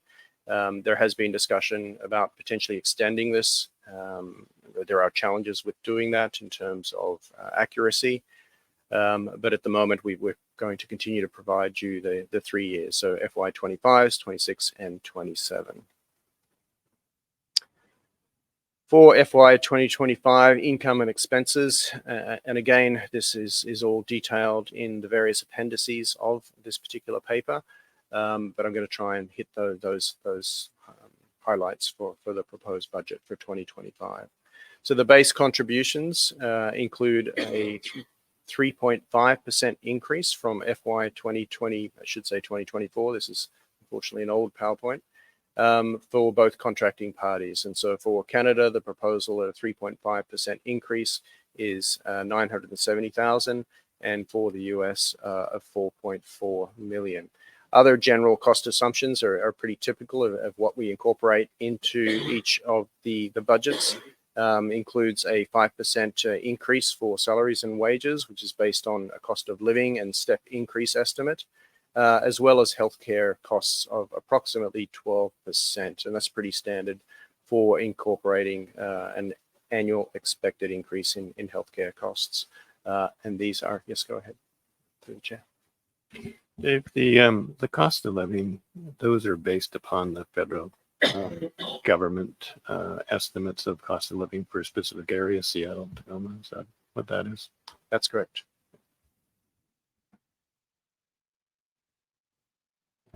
In addition, it includes the updated headquarters lease and maintenance costs, which have been incorporated as part of the blend and extend lease. And Andrea is here to talk you through any of those components if you have questions on the lease, which means that we're reducing the component for the US to pay the headquarters costs from about $513,000 for FY 2024 to $458,000 in FY 2025.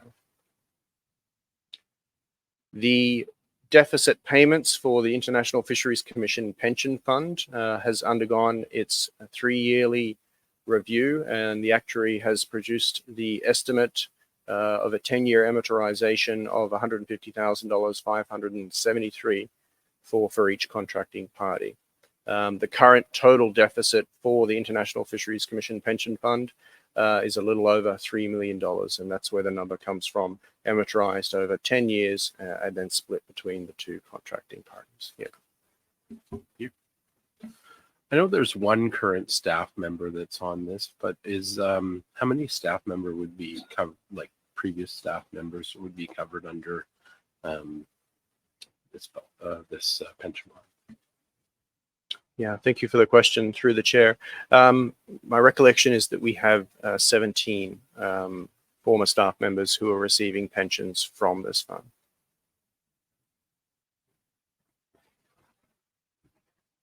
And just a little bit more detail. So this fund was closed in 2001 to new entrants. And so since that period, since 2001, we've moved to our 403B, which is currently managed through Kuna Mutual. And as you said, we only have one staff member who's actively contributing to the fund, and one other staff member who froze their balance in the pension fund and migrated in 2001 to the new fund.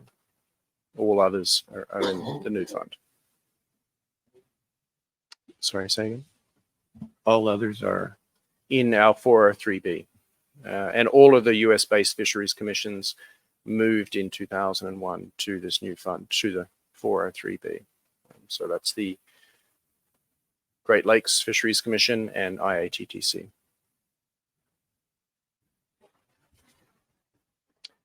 FY 2025 FIS, it's very much a tentative budget at this point, based on the design noted at the 99th session, given that there was an inclination to support a block design for FY 2025 and moving forward, but that has not yet been fully endorsed by the Commission. So for FY 2025 and all future years, the FIS budget is highly tentative at this point. So Appendix 1, again, don't expect you to read what's on the screen, but it's outlined in the paper before you as well. Details each of the major budget lines in terms of income and expenses, and split between each of the funds, 10 general, 20 research, 30 statistics, and 35 Alaska cost recovery. And this total number in the orange column here is what is used to determine the total contributions from the contracting parties, with the FIS fund numbers being separate, highly tentative, with the current Commission direction of long-term revenue neutrality. I've put a number of slides together just to give you a bit of a broad overview of what's actually projected to occur over the next period. Finally figured out where that button was. And so now we can see it all a little bit bigger. This is the standard graph or plot that we provide to you, which outlines the contracting party contributions to the general fund. This is from 1986 through to FY 2027. And you can see those last 3 years with the dotted lines because they're not yet approved. Blue line is Canada's contributions, orange line US, and total in gray. The headquarters lease, you'll see the inflection point in FY 2024, and then as we're projecting a decrease in the lease and maintenance costs for the US for the next 2 years, which is part of the blend component, I believe is the right terminology, Andrea.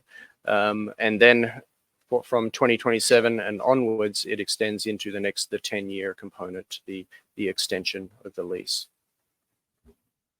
Just ask a quick question on that. Am I remembering correctly that for 24 there is a reduction on the order of like 65,000? Andrea, is that about right? 64,547. Yeah. Okay. And I believe we've gotten the green light from the State Department that since they had already budgeted for the higher amounts, that IPHC is free to repurpose the 65 or so. Yep. That's good news indeed. Thank you. The next, I think, 8 or so slides are just the main budget lines. So account number you can see up on the top there is 50,000 for salaries and wages. If you recall last year when we went through the budgeting process for FY 2024, you asked for indication of any budget line that was going up or down by 5%. So rather than do it for budget lines that are going up and down 5%, we've just done it for all of the budget lines, given that we're only budgeting a 3.5% overall increase. So for salaries and wages, you can see that for 2025, we're expecting a roughly a 4.87% increase in overall. And this includes maintaining the current FTEs from FY 2024 and a 5% annual increase. And this is in related to the question from Commissioner Ryall, that our pay scales are tied to the federal Seattle-Tacoma determination. I think it's probably not the right word that OPM comes up with, but that's what it's tied to. In terms of benefits, we expect to see an 8.48% increase overall.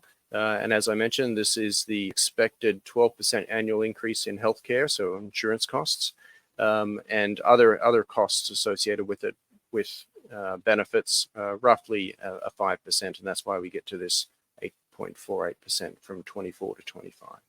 And then it's a straight line projection from that point, because we are just estimating another 3.5% increase moving forward. For training and education, a nominal increase of 3.82%.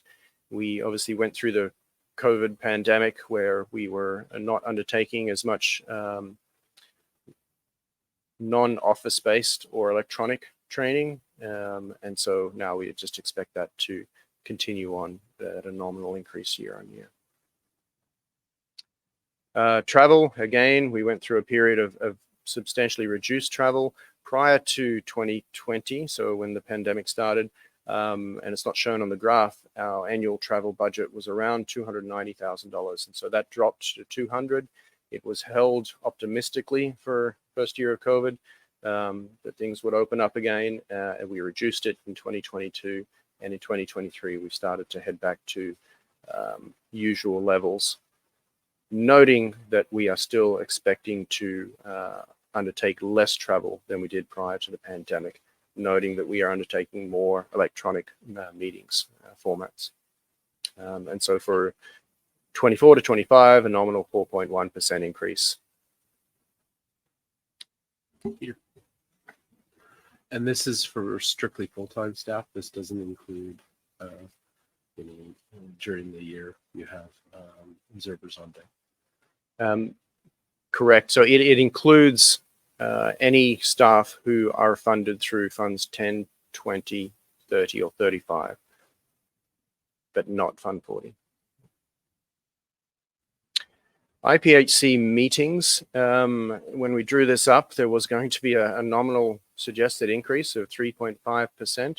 However, I'm going to pass to Andrew, who's going to talk to you a little bit about the potential AM 101 costs in Canada, which are a little concerning, but I'll pass to Andrew. Right, thank you. So I have gone out to bid for the AM 101 in Vancouver, and I am receiving bids that are substantially higher than anticipated. So the food and beverage minimum at the very lowest is $30,000 more than anticipated, and the average is about $50,000 more than anticipated. So we are still shopping the AM 101 and looking for areas where we can save some money, whether we go to a convention instead of a hotel. But it is does look like we are going to need to adjust the annual meeting budget by $30,000 to $50,000. Yep.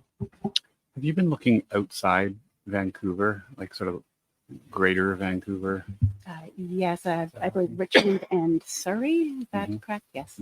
I reached out to both of those visitors bureaus as well and have received a few quotes from them. They are slightly less, but I do need to evaluate all of them coming in. Okay. I mean, we may have staff that can, which is a challenge we encounter just with domestic meetings. And I know that we've used some locations that are outside Vancouver proper to manage costs. So we may be able to offer a little bit of advice there on where to look. That would be great. I'd love that. Cool. Have you talked to John Field at all, Andrea? It may be useful to talk to John too, because they have meetings in the Vancouver area and similar size. I can reach out. Just out of curiosity, is Victoria dramatically different compared to Vancouver? Are they about the same? I do need to reach out to Victoria as well and check their prices. But they are pretty much in the ballpark. I understand.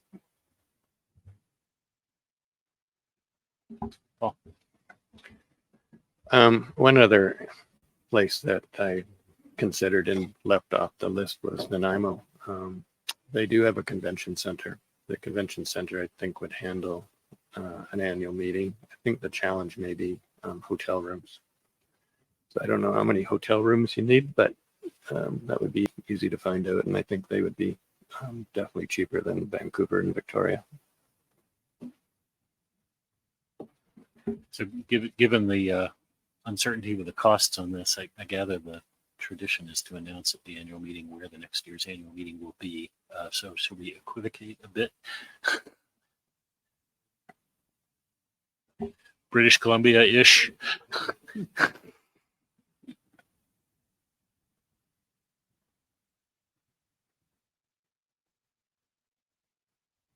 Okay, and noting that the number is a little uncertain, we can still approve the budget because we have the ability to move within budget lines of 5% of the total. So it's just an estimate and raising your awareness that it's going to be a little bit more expensive than we originally thought.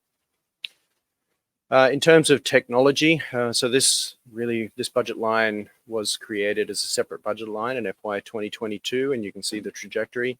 We're expecting a reduction in technology expenses of about 7.8%.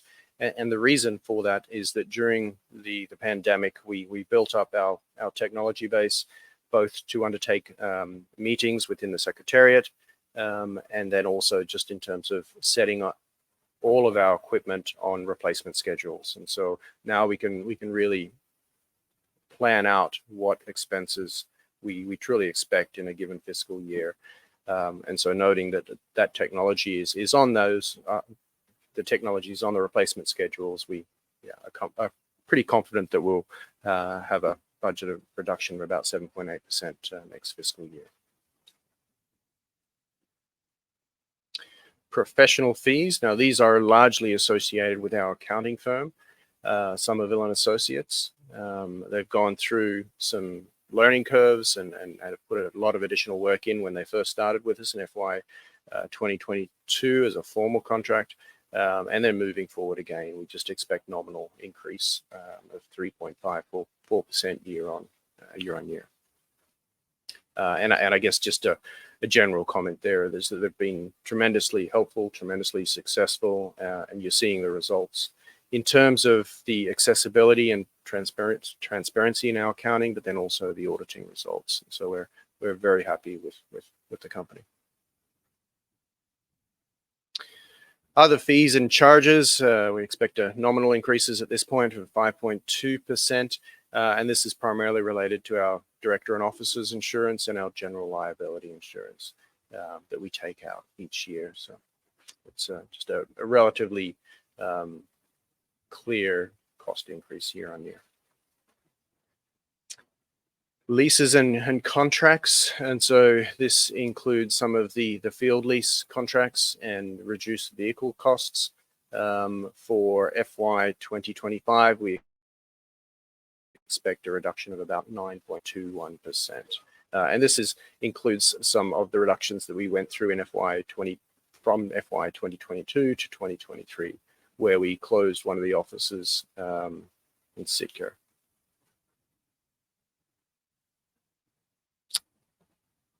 Supplies expenses, just a nominal increase, nothing too detailed needing reporting out there. Maintenance and utilities, again, nominal increase in about 3.544% year on year. Facility rentals, this is specifically related to the headquarters lease reduction. And in addition to that is our National Archive storage. We have quite a sizable storage element within the National Archives. we've been going through a rationalization process of looking exactly what we have, whether we need it, digitizing or preparing for digitization and disposal. There is always going to be some cost that we need to maintain there because we do have our ODLF archive associated with the National Archives, and that's something that we need to retain permanently. So moving forward for FY26 and 27, it's typical that we just project it forward where possible, noting that most of our expenses are salaries and wages and benefits, and we're projecting a 5% nominal increase year on year. So the recommendation is simply to note the paper, both in terms of the FY 2025 budget that's being proposed for adoption, and then the 26 and 27 for information.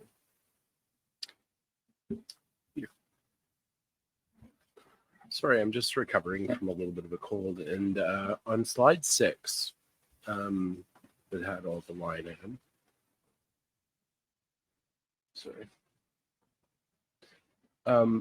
Sorry, 7, I guess. Yeah. We're looking at a FIS that's it's going to lose roughly 370. Is that correct? Is that how I read that? Correct. And so this is a projection based on what we have for 2024 at this point. We will need to come back based on whether the Commission adopts a block design, for example, and go through a re-estimation of those expenses. Okay, So it's very tentative. And we're still tentative on the 2024. And so, okay. And that would be presuming that we went with one of the region 4 options as well. Okay. Thank you for the clarification. Okay, so for closing out this agenda item, it sounds like where we are as a committee is to recommend to the Commission to have intersessional discussions for approval of FY25 budget and note the sort of notional 26 and 27 budgets. Does that sound right, Dave?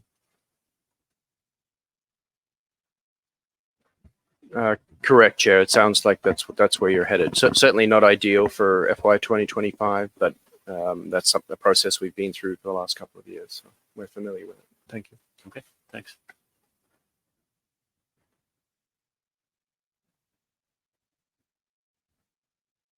And so just as process, we'll put these 2 slides in with that additional wording that you've mentioned, which highlights the proposed budget for 2025, the proposed amounts associated with the pension contribution fund, and then, as you said, the tentative budgets. So we'll drop that in. Thank you, Chair.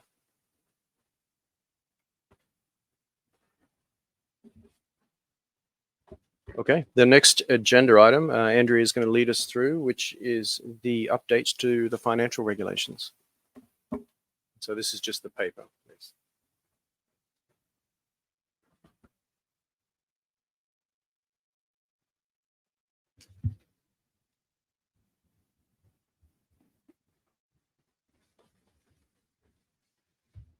All right, so there have been some substantial financial regulations changes. As you've heard, we have switched our accounting systems, and so we do need to showcase that in the regulations.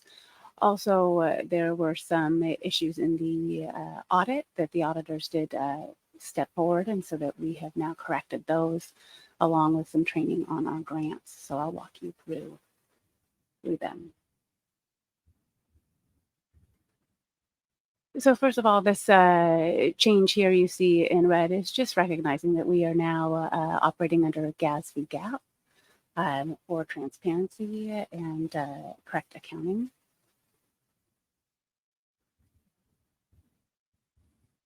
You will also start to see us reference Fund 35.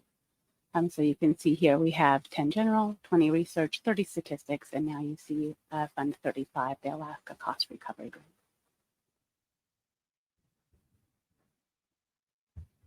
Is just cleaning up those. It is recognizing that Fund 35 does have the receipts of the grants, the contributions from the contracting parties, of internal fund transfers from the general fund, and the salaries and benefits of the Secretariat staff that is eligible under Fund 35 cost recovery.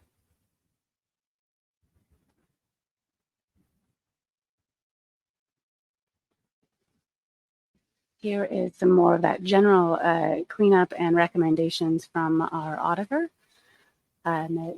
Setting into motion compliance standards that were pointed out that we needed. Andrea, I wanted to ask you about the changes in paragraph 4 there. So losses below 1,000 would be recognized by the executive director. I guess I'm confused about what would happen if there are multiple losses. Should there be some more oversight by the commission rather than just relying on the executive director to address those individually? What's your mic? Thank you for the question. Yes. So this is already a policy for us in writing off those losses. The amounts are what was recommended by the auditors to say there's a threshold. And so the threshold above $1,000, we'll take that internal memo from Dr. Wilson, and then losses below are recognized by the executive director and myself through conversations happening weekly with FNA as we work through that. So perhaps I'm not following. I thought the prior language, the language without these edits, essentially said that any losses would result in a statement to the finance committee to review, and that the change here would be essentially that would happen for losses above 1,000, but not for losses below. Am I not understanding that correctly? Thank you for the question. So all losses are written off by the executive director. And then we do provide an information paper to you, which is part of the packet that shows the losses that were written off throughout the year. Okay, so would the commissioners still have visibility into losses less than 1,000? Yes, in the paper, you can see that you have visibility, I think, down to 50%. That's a lot of visibility. Okay, thank you.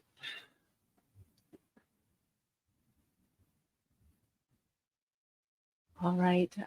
Next here is just formalizing the depreciation and capitalization policy. This was drafted and recommended by the auditors and drafted by our accounting firm, FNA, to be in compliance.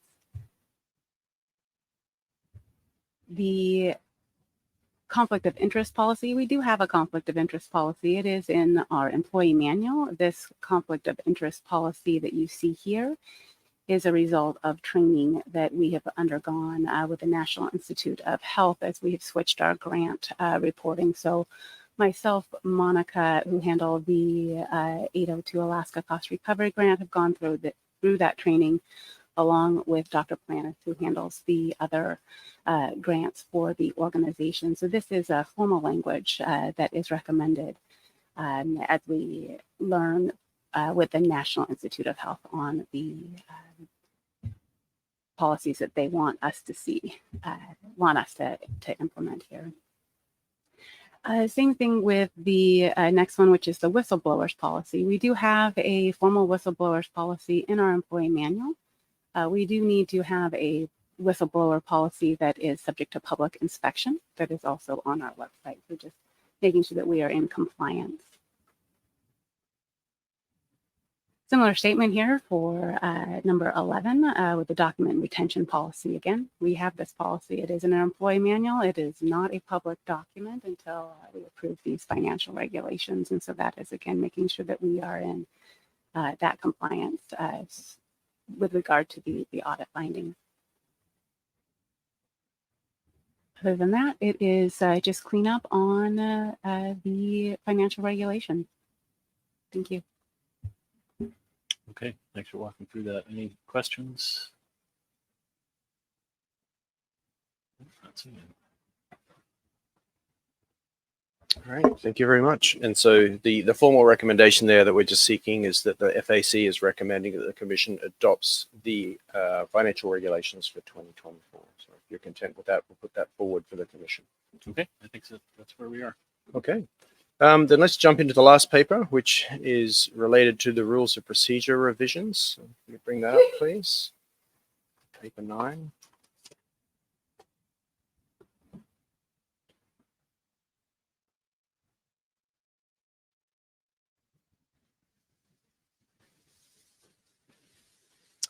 Okay, so paper 9 revolves around updating a single rule within the rules of procedure. It's going to be a new rule that's been proposed, and this relates to diversity, equity, inclusion, and accessibility.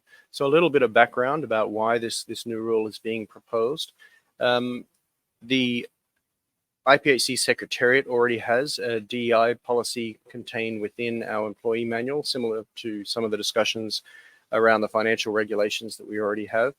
But there's a desire to adopt or expand our internal policy, including accessibility that's already within our staff regulations, to the broader commission. More specifically to cover the officers of the commission, meeting participants, employees, and broader stakeholder engagements, particularly given that collectively we all are the most valuable asset that the IPHC has.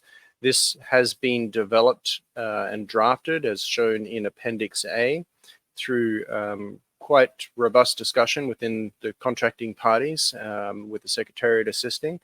And I don't know if either Chair or Vice Chair would like to speak to your perspectives on why this is being proposed as well. Thank you. Yeah, thanks, Dave. I just want to acknowledge Neil for raising this as something that the commission could do a better job of articulating. And I thought we went through some good discussion and back and forth over draft language and how to incorporate this into the rules of procedure. And personally, I think it landed in a very good place. Yep. Yeah, thank you to the Secretariat, Dave, to you and your team for putting this together. I know in the federal system, this is definitely a real priority. So I could offer a couple thoughts. I think what's here is good. A couple thoughts about so how well it aligns with our own federal guidance. I don't know that it requires us to sort of do anything with what we have, but I think being able to demonstrate what we're doing to achieve this would be helpful. And so I'm thinking a little bit about, I don't think it needs to be sort of long or involved, but something like a bit of a strategy or an action plan that says these are the things we are doing to advance the different commitments here. And I think there are a number of things that we could point to that we're doing already. So it'd be a matter of kind of formalizing the things we already practice. The fact that we have, I think, really good technology that enables virtual participation helps with things like accessibility. And combined with the ability to participate in person, but it may also help us sort of like identify, well, what other things could we do? We reference like appointments to subsidiary bodies. So how are we going to do that for ourselves? How are we going to consider these things in those instances? Broadly speaking, the categories that we've tackled federally on this, which may be more appropriate to the Secretariat's internal policy with staff, have covered essentially sort of like how we staff with respect to both career development for folks who are already in the public service, or in your case, the Secretariat, as well as recruitment, training, sort of building awareness and understanding and so on, and then the accessibility, which you have referenced here. So I think it would help the commission, and I don't think here is the venue, but perhaps to sort of understand what the Secretariat's policy looks like on that front. I'm sure we're supporting you in it. But otherwise, I really like this, and I think it's good for us to be sort of bringing this lens to the work we do. So thank you. Thanks for your comments on that. So I may be reading too much into this, but are you suggesting that the Secretariat perhaps give us an annual report on things that are being done to live up to what we've said we're aspiring to here? Yeah, actually, that could be a way to do it. I didn't say that, but I'm interested in that idea. I didn't mention it, but one of the other things, one of the other commitments we have is to measure our progress. And so an annual report against some kind of action plan, or something that could be a tidy way to say, here's what we've committed to and here's what we've done. Could be worth exploring. Yeah, I like that idea. Do you have any thoughts on those things? Yeah, no, I think that's fantastic. And as we were developing it, that kind of tracking or reporting progress certainly rose as something that we need to do. There's no point in adding this new rule to the rules of procedure without actioning it. And an easy way of doing that is certainly through the annual Secretariat report to the Commission. We provide that to you at the work meeting, the interim meeting, and the annual meeting. Some of the elements that are outlined in the new rule are already reported out in that Secretariat report. And I think highlighting other areas where we need to continue to improve, it would be an easy fit into that report. It doesn't mean creating a separate document. You're already aware of the contents, and yeah, I think that would be an ideal place as a suggestion. I think that sounds great, and it is a way to demonstrate that these are not just words, but we're the Commission is making a commitment to follow up on these principles. Thank you.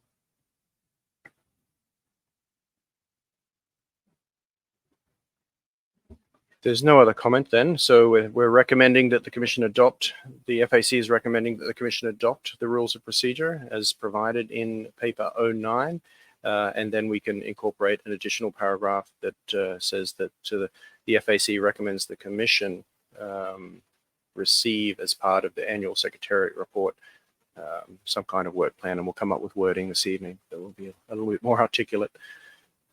And with that, we don't have any other business, and so we can move to close the meeting unless there's any other questions or comments, Chair. Okay, very good. Thank you, Dave. Do we need to make any motions on several of the items you indicated that will they come up later in the week? Well, I believe we will for approval of the revised rules of procedure, correct? Correct. So the financial regulations, the rules of procedure, and if you are adopting a budget, for example, you would make a formal motion. But at this point, it's just going forward as a recommendation from the FAC to the Commission to consider.